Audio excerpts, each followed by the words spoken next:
When we learn about the origins of British rule in India, the story almost always starts in 1757 with the Battle of Plassey. It is widely taught as the definitive moment the British Empire planted its flag on the subcontinent.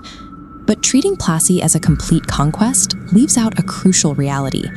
That single victory only secured the region of Bengal, leaving the vast majority of the Indian subcontinent heavily contested. This is the coat of arms for the British East India Company.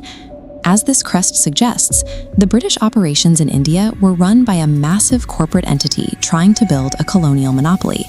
And they had an immediate problem. They were not the only European corporation trying to do exactly the same thing. The French East India Company was expanding aggressively across the south. Led by ambitious commanders like Joseph-François Dupleix, the French were actively building their own rival trade empire and securing their own local alliances. The ultimate fate of British India was not actually settled in the north at Plassey. It was decided 3 years later during a highly consequential, often overlooked military clash in the southern state of Tamil Nadu. Throughout the 17th and 18th centuries, both the British and French presence in India was strictly mercantile. They operated out of coastal settlements, trading European silver for local spices, silk, and textiles. Eventually, both factions realized that buying goods at market price was far less profitable than dictating the market itself. To secure a true monopoly, they began manipulating local Indian rulers and bringing entire regions under their direct influence. At the exact same time, England and France were fighting the 7 Years' War back in Europe. That massive conflict quickly spilled across the globe, turning the Indian subcontinent into a heavily armed proxy battleground. This is a historical French map of the Indian subcontinent from the era. Looking at these vast, complex borders, you can see how this corporate escalation turned the region into a powder keg. British and French spheres of influence were actively colliding across thousands of miles. By 1760, coexistence had completely failed. For either corporation to secure India, they had to systematically eradicate the other's military forces. On the morning of January 22, 1760, these two corporate powers finally collided on the dusty plains of Wandiwash. Two hybrid armies, combining European infantry and Indian soldiers, prepared for a decisive confrontation. The French army was commanded by Thomas Arthur de Lally. Lally was known for his extreme personal bravery, but he was leading an army that was logistically starving. His soldiers had not received their pay in months. Their daily rations were critically low. To make matters worse, severe infighting had poisoned the relationships among his top officers, entirely sapping the army's morale before a single shot was fired. Across the field, the British commander Sir Eyre Coote brought a drastically different approach. Coote was ruthless about organization. He kept his troops strictly disciplined, highly coordinated, and fully supplied. This stark contrast on the morning of the battle exposes a harsh reality of war.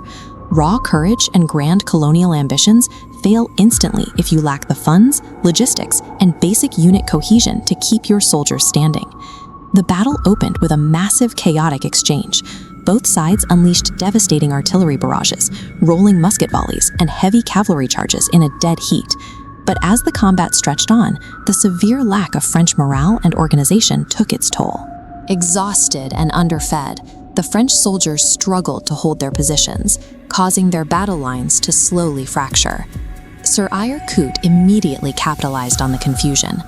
Relying on strict training, he ordered his British forces to methodically advance, pushing forward into the smoke without ever breaking their disciplined formation. Unable to match this coordination, the French army finally collapsed. What started as an evenly matched artillery duel rapidly dissolved into a bloody, disorganized retreat.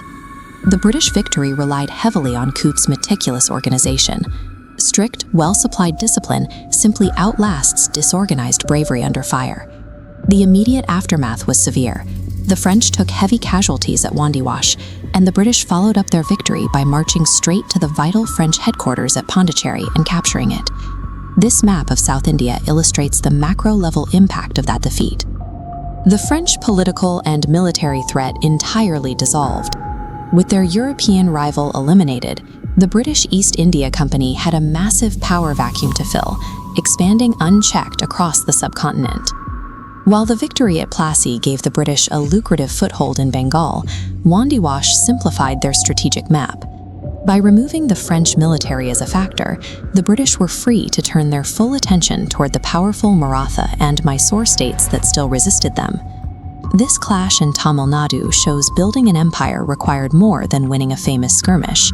It was achieved through the cold mechanics of logistics and the systematic elimination of competitors, clearing the way for decades of further conflict across India.